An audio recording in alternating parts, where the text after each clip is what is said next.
नमस्कार, बहुत स्वागत है आपका। मैं हूं आपके साथ ललिता चक्रधारी। चलिए एक नजर डालते हैं आज के टॉप 10 बुलेटिन पर। छत्तीसगढ़ विधानसभा घेराव को लेकर आज होगी कांग्रेस की बैठकें। जीतू पटवारी सहित कई बड़े नेता होंगे बैठक में शामिल। विपक्ष के खिलाफ बनाएंगे रणनीति।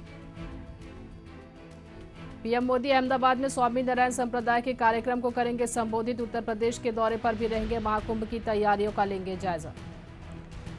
महाराष्ट्र विधानसभा का विशेष सत्र आज से। कालिदास कोलंबकर बने प्रोटेम स्पीकर। सीएम बोले सत्र से पहले मंत्रियों की शपथ होगी। दोपहर 1 बजे राजभवन में दिलाई जाएगी शपथ। बेंगल तूफान से राहत के लिए केंद्र तमिलनाडु को 944 करोड़ देगा। स्टालिन ने 2000 करोड़ के किए थे मांग। लखनऊ के दुबग्गा में अवैध सिलेंडर भरने के दौरान विस्फोट, 4 लोग घायल। वाराणसी के में कॉलेज परिसर से मस्जिद हटाने की मांग को लेकर छात्रों ने किया प्रदर्शन। बिहार के दरभंगा में राम विवाह झांकी पर पथराव, 2 पक्षों में चले लाठी डंडे। देश में 85 केंद्रीय और 28 नवोदय विद्यालय खोले जाएंगे। केंद्रीय कैबिनेट की बैठक में दिल्ली मेट्रो के रिठाला कुंडली कॉरिडोर को भी मिली मंजूरी।